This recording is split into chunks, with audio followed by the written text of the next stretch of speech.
Hello बच्चों, कैसे हो आप लोग। आज से हम चैप्टर नंबर 2 क्लास 12 इकोनॉमिक्स का स्टार्ट करने वाले हैं, जिसमें हम 1950 से लेकर 1990 का जो समय रहा है उसकी बात करने वाले हैं। इससे पहले हमने जो भी बात करी थी वो 1947 से पहले या 1947 तक की हमने बात करी थी कि इंडिया कैसा था। इंडिया बैकवर्ड था, कोई रोड्स नहीं थी, 80% लोग विलेजेस में रह रहे थे, इलेक्ट्रिसिटी नहीं थी, एक्सप्लॉयटेशन बहुत ज़्यादा था ब्रिटिशर्स के द्वारा। तो ये सारी चीज़ें हमने पढ़ ली थी। On the eve of independence क्या था, एग्रीकल्चर सेक्टर बहुत ज़्यादा लो था, इंडस्ट्रियल सेक्टर ठीक है ना बहुत ज़्यादा डी इंडस्ट्रियलाइज हो रखा था, है ना, डीके ऑफ हैंडीक्राफ्ट हो रखा था, फॉरेन ट्रेड सेक्टर पूरी तरीके से बर्बाद था, ख़राब हो चुका था, ठीक है ना। डेमोग्राफिक कंडीशंस कितनी ख़राब थी, हेल्थ केयर फैसिलिटीज़ कितनी ख़राब थी, ठीक है। हमने देखा इंफ्रास्ट्रक्चर भी कितना ख़राब था, ज़्यादा इतनी अच्छी रोड्स नहीं थी, इतने अच्छे पोर्ट्स नहीं थे, ठीक है ना। कम्युनिकेशन सर्विसेज थी लेकिन क्या था, बहुत ज़्यादा एक्सपेंसिव हो रही थी, है ना। रेलवेज आया लेकिन उसने भी हमको बहुत ज़्यादा एक्सप्लॉइट किया। लेकिन जब इंडिया आज़ाद हो गया 1947 में, 15 अगस्त 1947 में जब इंडिया आज़ाद हो गया, तो अब क्या हुआ, इंडिया के पास बहुत कम रिसोर्सेज थे, इंडिया के पास बहुत कम पैसा था, इंडिया क्या था, बहुत एक डेप्लीटेड इकोनॉमी बन चुका था, एक बहुत बैकवर्ड इकोनॉमी बन चुका था। तो हर एक एक रुपए को खर्च करने के लिए अब हमको क्या करना पड़ा, प्लानिंग करनी पड़ी। हमको क्या करनी पड़ी, इकोनॉमिक प्लानिंग करनी पड़ी। यानी हर एक एक रुपए को खर्च करने के लिए अब हम सोच सोच के एक एक रुपए को खर्च कर रहे थे, क्योंकि ब्रिटिशर्स ने एक एक रुपया मतलब बहुत ज़्यादा हमको एक्सप्लॉइट कर दिया था। इसलिए अब हम क्या कर रहे थे, एक एक रुपए को भी सोच सोच के खर्च कर रहे थे। आप सोच सकते हो कि जब इंडिया आज़ाद हुआ था ना, तो हर 1000 लोगों के ऊपर सिर्फ 3 कार्स थी हमारे पास। आप ही सोच लीजिए। मतलब आज यहाँ पे एक फैमिली के अंदर, 4 लोगों की फैमिली के अंदर 2 कार्स होती हैं। उस समय 1000 लोगों के पास सिर्फ, अगर एग्रीगेट देखा जाए, सिर्फ 3 कार्स अवेलेबल थी। सोचो कितना बैकवर्ड इकोनॉमी थी। हमारे पास पर कैपिटा इनकम देखो 275 रुपीज़ पर कैपिटा इनकम था। तो एक एक रुपए को ढंग से खर्च करना हमारे इंडिया के लिए बहुत ज़्यादा क्रूशियल हो चुका था। तो इंडिया ने अपनाया, इंडिया ने इकोनॉमिक प्लानिंग अपनाई, जिसमें क्या होता है, इकोनॉमिक प्लानिंग का मतलब होता है to utilise country's scarce resources, यानी कि रिसोर्सेज बहुत कम हैं, ठीक है। To utilise country scarce resources in different development activities in according to national priorities. यानी कि अब मान लीजिए मनी है, पैसा है, तो उस समय पैसा हमारे पास बहुत क्या था, पैसा एक रिसोर्स है, और हमारे पास पैसा क्या था, बहुत कम था, स्कैर्स पैसा था। तो उस पैसे को हम किन किन डेवलपमेंट एक्टिविटीज़ में लगाएं जिससे क्या हो, नेशनल डेवलपमेंट हो, जिससे क्या हो, नेशनल डेवलपमेंट हो। तो जब इस बारे में चर्चा चल रही थी, जब हम सोच रहे थे कि यार हम कैसे इकोनॉमिक को, है ना, इकोनॉमिक प्लानिंग करेंगे, कैसे इंडिया के जो पैसे को है हम ढंग से यूटिलाइज करेंगे, कैसे हम इंडिया को डेवलपमेंट की राह पर लेकर चलेंगे। क्योंकि हमको पता है on the eve of independence agriculture बिल्कुल ख़राब था, इंडस्ट्रीज़ बिल्कुल, है ना, नेग्लेक्टेड हो चुकी थी, डीके हो चुका था। तो सबसे ज़्यादा फोकस भी हमको इन्हीं के ऊपर करना था। तो क्या हुआ, हमने प्लानिंग कमीशन फॉर्म किया 1950 के अंदर। प्लानिंग कमीशन फॉर्म किया 1950 के अंदर, जिनके जो आर्किटेक्ट थे वो पीसी महालनोबिस थे, और जो चेयरपर्सन थे वो पंडित जवाहरलाल नेहरू थे, ठीक है। Hence Jawaharlal Nehru first prime minister believed that only planned economic growth could help millions. यानी कि प्लानिंग कमीशन इसलिए बनाया गया कि अब हम 5 ईयर प्लान्स बना सकें, शॉर्ट प्लान्स बना पाए, है ना, हम हर टर्म के प्लान्स बना पाए।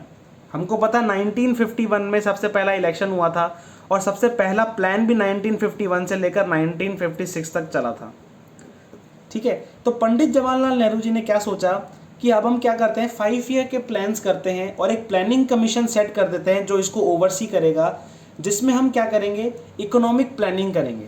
हमको एग्रीकल्चर को सही करना है, हम कैसे एग्रीकल्चर को सही करें, ठीक है, कैसे हमको डेवलपमेंट करना है, कैसे हमको सारे काम करने हैं, इसलिए प्लानिंग की ज़रूरत हमारे पास हो गई थी, ठीक है।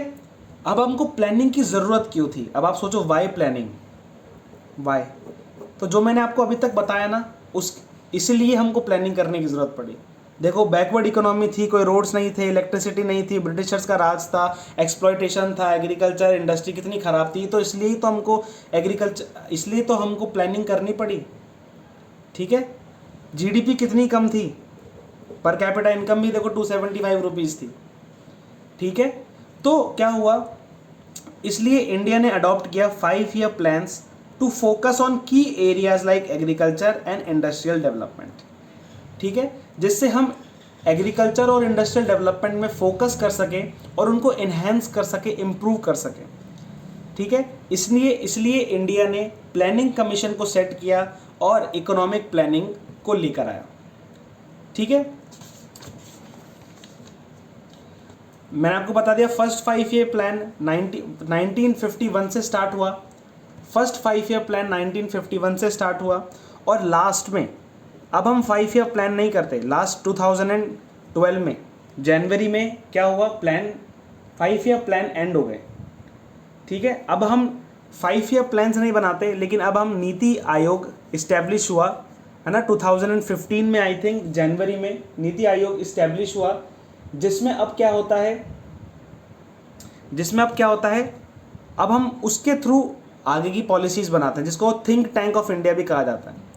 ठीक है, अब जो 5 ईयर के प्लान्स चल रहे थे, जैसे कि मान लो 1951 से लेकर 1956, 1956 से लेकर 1961, ऐसे जो भी 5 ईयर के प्लान्स चल रहे थे, उसमें क्या हुआ, क्योंकि हम जानते हैं कि इंडिया पाकिस्तान की वॉर हुई, हम जानते हैं कि ना बहुत सारे इमरजेंसी बीच में लगी। ठीक है ना, बहुत सारी इमरजेंसीज इंडिया में लगी, इसलिए क्या हुआ, 3 एनुअल प्लान्स हमको बनाने लगे, जिनको बोला जाता है प्लान हॉलीडे। क्योंकि जब भी कोई वॉर की सिचुएशन होती है, कभी भी कोई गलत सिचुएशन होती है, तो क्या होता है, हम पूरे टर्म को पूरा नहीं कर सकते, है ना, इमरजेंसी लग जाती है। तो उस इमरजेंसी में क्या हुआ, हमको 3 एनुअल प्लान्स बनाने पड़े, जो 1966 से 1969, 1979 से 1980 और 1990 से लेकर 1992। ठीक है, क्योंकि यहाँ पे हो सकता है इमरजेंसी आ गई, किसी प्राइम मिनिस्टर की डेथ हो गई, ठीक है ना, इंडिया पाकिस्तान की वॉर हो गई, इस वजह से हमको क्या करना पड़ा, ये सारी चीज़ें हुई, प्लान हॉलीडे हुआ।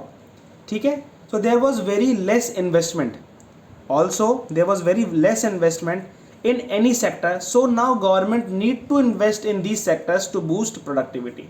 अब क्या हो रहा था कि इन्वेस्टमेंट ही नहीं था, जैसे मान लो स्कूल्स थे, स्कूल्स नहीं बन रखे थे, मेडिकल तो मेडिकल नहीं बन रखे थे, इन्वेस्टमेंट कितना कम था, कैपिटल इन्वेस्टमेंट, तो गवर्नमेंट को इन्वेस्टमेंट करना पड़ा। अब प्राइवेट सेक्टर तो इन्वेस्टमेंट करता नहीं, जैसे उस समय टाटा स्टील, टाटा इंडस्ट्रीज़ थी, ठीक है ना, सीमेंट इंडस्ट्रीज़ थी, बहुत बड़े बड़े प्लेयर्स थे उस समय, लेकिन वो ऐसा इन्वेस्ट नहीं कर सकते क्योंकि लाखों करोड़ों रुपए का इन्वेस्टमेंट हमको चाहिए था। तो अब क्या हुआ, क्योंकि अब हमको बहुत सारा इन्वेस्टमेंट करना था, ठीक है ना, अब हमको कैसे माल बनाना है, कैसे गुड्स को प्रोड्यूस करना है, कैसे गुड्स को डिस्ट्रीब्यूट करना है, ठीक है ना, हमको क्या बनाना है, what to produce, how to produce and for whom to produce. अब हमको ये चीज़ सोचनी पड़ी कि अब हम क्या बनाएं कंट्री में जिससे प्रोडक्टिविटी बढ़े, कैसे बनाएं, लेबर इंटेंसिव या कैपिटल इंटेंसिव, और किसके लिए बनाएं। ठीक है, तो इसके लिए हमको क्या करना पड़ा, हमको इकोनॉमिक सिस्टम लाना पड़ा, जिसमें अब हम ये डिसाइड करते हैं कि जो गुड्स एंड सर्विसेज प्रोड्यूस होंगी वो कैपिटलिस्ट तरीके से प्रोड्यूस होंगी, सोशलिस्ट तरीके से प्रोड्यूस होगी, या मिक्स तरीके से प्रोड्यूस होगी। इसको मैं सिंप्लीफाई कर देता हूँ। अब हमने सोचा कि जो गुड्स एंड सर्विसेज हम बनाएंगे, है ना, जो गुड्स एंड सर्विसेज हम बनाएंगे वो कौन बनाएगा, प्राइवेट बनाएगा, है ना, गवर्नमेंट बनाएगी, या दोनों मिलके बनाएंगे, कैसे बनाएंगे अब हम चीज़ें, है ना। देख लो, economic system was the way to produce the goods and services means how the goods will be produced, यानी कैसे अब हम गुड्स को बनाएंगे। देखो यहाँ तक तो क्लियर है कि हमको इन्वेस्टमेंट की ज़रूरत है, यहाँ तक क्लियर है कि अब हमको प्रोडक्टिविटी को बढ़ाने की ज़रूरत है, प्रोडक्शन को इंक्रीज़ करने की ज़रूरत है। तो कैसे प्रोडक्शन को इंक्रीज़ किया जाए, कैसे अब हम इंक्रीज करें प्रोडक्शन को, प्राइवेट इंक्रीज करेगा, गवर्नमेंट इंक्रीज करेगा, या मिक्स्ड में दोनों मिलकर इंक्रीज करेंगे, जिससे जो गुड्स एंड सर्विसेज इंडिया में बन रही है वो ढंग से हर किसी के पास डिस्ट्रीब्यूट हो जाए, सिर्फ उस व्यक्ति के पास डिस्ट्रीब्यूट ना हो जो रिच हो। अब आप मान लो जो रिच लोग हैं, अगर ग्रेन उन्हीं के पास जाए, सारा ग्रेन, सारा अनाज उन्हीं के पास जाए, तो जो गरीब लोग हैं वो कैसे खाएंगे? ठीक है, तो हमको ढंग से डिस्ट्रीब्यूट भी तो करना है रिसोर्सेज को। जब हम गुड्स एंड सर्विसेज प्रोड्यूस कर रहे हैं तो उसको हम ढंग से डिस्ट्रीब्यूट भी तो करेंगे ना। ठीक है, हर व्यक्ति को लाभ होना चाहिए, हर व्यक्ति को उस डेवलपमेंट प्रोसेस का, है ना, एक लाभ होना चाहिए। इसी को बोलते हैं हम इक्विटेबल डिस्ट्रीब्यूशन। इसको क्या कहते हैं हम? इक्विटेबल डिस्ट्रीब्यूशन, कि हर एक व्यक्ति को उस बढ़ोतरी का लाभ होना चाहिए। ठीक है, कुछ सेक्शंस ऑफ सोसाइटीज़ के पास ही सबसे ज़्यादा बेनिफिट नहीं होना चाहिए, लेकिन सबके पास बेनिफिट होना चाहिए। तो इसलिए क्या किया हमने? इकोनॉमिक सिस्टम अपनाया, जिसमें अब हम क्या करने वाले हैं कि गुड्स एंड सर्विसेज कैसे प्रोड्यूस होंगे उसको हम डिसाइड करने वाले हैं, कि प्राइवेट प्रोड्यूस करेगा, गवर्नमेंट करेगा, या दोनों मिलके करेंगे। देखो, कैपिटलिस्टिक इकोनॉमी उसको बोलते हैं, कि प्राइवेट इकोनॉमी भी बोलते हैं हम उसको। ठीक है, उसको हम क्या कहते हैं? उसको हम प्राइवेट इकोनॉमी भी कहते हैं, जो कि प्राइवेट ओनरशिप से चलती है, यानी कि वो कंपनी जिसमें सारा ओनर किसका है? प्राइवेट का है। इसमें क्या होगा? जो प्राइवेट जो सेक्टर्स के लोग हैं, जो प्राइवेट एंटरप्राइजेस है, वो प्रोडक्शन करेगी, और उनका मेन मोटिव होगा क्या? Profit maximisation. ये सिर्फ उन्हीं को माल बेचेंगे जो इनका माल खरीद सकते हैं। ठीक है, जिनकी परचेजिंग पावर ज़्यादा है। ठीक है, और सिर्फ ये प्रॉफिट पे काम करते हैं। कोई भी प्राइवेट सेक्टर एंटरप्राइज क्या होती है? प्रॉफिट पे काम करती है। लेकिन जो सोशलिस्टिक इकोनॉमी है वो ऐसी इकोनॉमी है जहाँ पे गवर्नमेंट का इन्वॉल्व रहता है, यानी गवर्नमेंट भी साथ में मिलके, गवर्नमेंट क्या करेगी? गुड्स एंड सर्विसेज को प्रोड्यूस करेगी। अब सोचो, अगर गवर्नमेंट प्रोड्यूस करेगी तो किसके लिए करेगी? सोशल वेलफेयर के लिए करेगी, वो प्रॉफिट के लिए नहीं करेगी। हाँ, प्रॉफिट के लिए भी करेगी, लेकिन मेन मोटिव क्या होगा? सोशल वेलफेयर गवर्नमेंट का। ठीक है, लेकिन अगर मान लो गवर्नमेंट करेगी तो हो सकता है करप्शन हो जाए। ठीक है, करप्शन हो सकता है कि भाई एफिशिएंसी उसमें देखने को ना मिले। और या तो तीसरा वह है कि प्राइवेट और गवर्नमेंट दोनों मिलकर काम करें। ठीक है, प्राइवेट और गवर्नमेंट दोनों मिलकर काम करें, जिससे क्या हो? प्रोसेस स्लो भी ना हो, जल्दी जल्दी काम हो पाए, और क्या हो? एक सोशल जस्टिस भी हो जाएगा। सोशल जस्टिस यानी कि यही चीज़, हर किसी के पास चीज़ होगी, और क्या होगा? यहाँ पे प्राइवेट्स को प्रॉफिट भी हो जाएगा। ठीक है, तो ये आप अपनी बुक से भी पढ़ सकते हैं, बहुत इजी है ये। ठीक है ना, इसमें कुछ ज़्यादा आपको देखने की वो इतनी ज़रूरत नहीं है। ठीक है, अब लास्ट में क्या है कि goals of planning in India. अब हम प्लानिंग जो कर रहे हैं, 5 ईयर प्लान कर रहे हैं, एनुअल प्लान कर रहे हैं, है ना। एक आपको बता देता हूँ, लॉन्ग टर्म प्लान होता है जिसको हम बोलते हैं पर्सपेक्टिव प्लान। पर्सपेक्टिव प्लान जो कि होता है करीबन 20 ईयर्स का। ठीक है ना, वो लॉन्ग टर्म प्लान होते। तो अब हमारा प्लान करने के गोल्स क्या थे? अब हम क्यों प्लान करेंगे, आप मुझको बताओ। उसका आउटकम क्या होगा? हम चाहते थे कि जीडीपी ग्रोथ हो, क्योंकि 275 रुपीज़ एक व्यक्ति कमा रहा था पर कैपिटा में, तो हम चाहते थे कि जीडीपी ग्रोथ हो। अब जीडीपी ग्रोथ कैसे होगी? जीडीपी ग्रोथ तभी होगी जब ज़्यादा से ज़्यादा रिसोर्सेज हम, है ना, रिसोर्सेज को ढंग से यूटिलाइज कर पाएंगे। या तो प्रोडक्टिविटी बढ़ा दो या तो टेक्नोलॉजी बढ़ा दो, यही जीडीपी ग्रोथ कर पाएंगे। दूसरा क्या था? मॉडर्नाइजेशन। ठीक है, इनोवेशन लेकर आओ।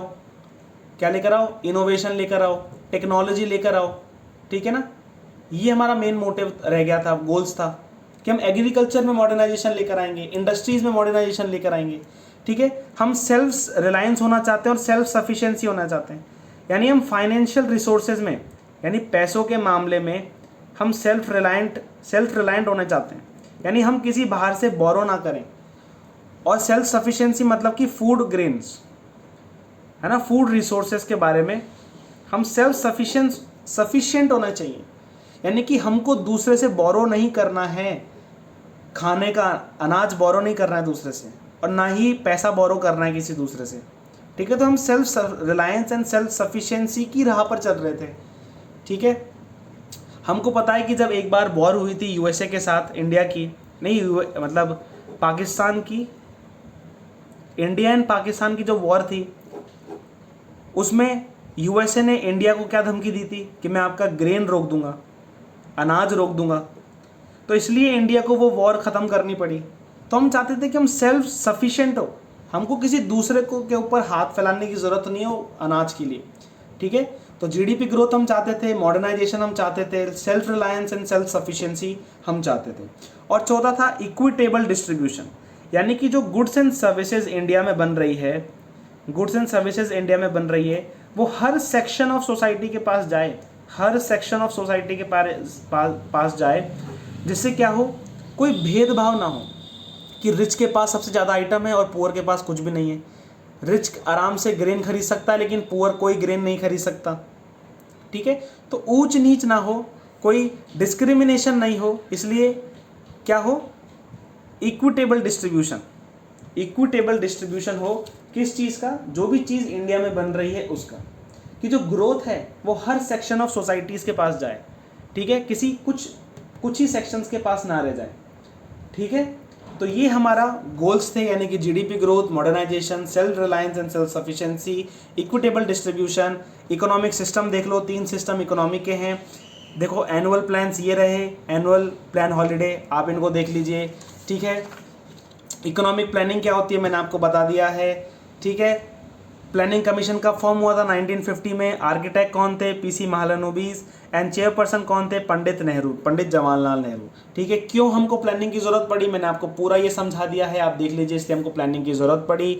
अब हम पार्ट टू में अब हम एग्रीकल्चर सेक्टर में क्या इम्प्रूवमेंट हुए। देखो मैंने आपको क्या बताया कि India adopted 5 year plan to focus on key areas like agriculture.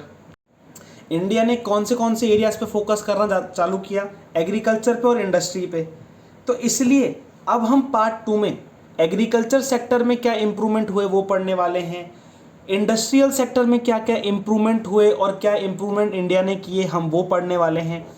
तो आप एक जनरल ओवरव्यू देख लो आज में, और हमने लगभग आपका चैप्टर नंबर 2 आज ही कंप्लीट कर दिया है। अब अगले वीडियो से हम चैप्टर 3 पढ़ने वाले हैं, जिसमें हम एग्रीकल्चर एंड इंडस्ट्रीज़ को देखने वाले हैं, ठीक है। एक बार बुक में से गो थ्रू हो जाओ, एक बार बुक को देख लो, पढ़ लो, आपको पूरा समझ में आ जाएगा। जो मैंने समझाया है उसके बाहर आपके एग्ज़ाम में नहीं आएगा, ठीक है। एक बार आप ये देख लो, बुक से पढ़ लो, कोई दिक्कत है कमेंट करो, इस वीडियो को सब्सक्राइब करो। Till then keep learning, thank you.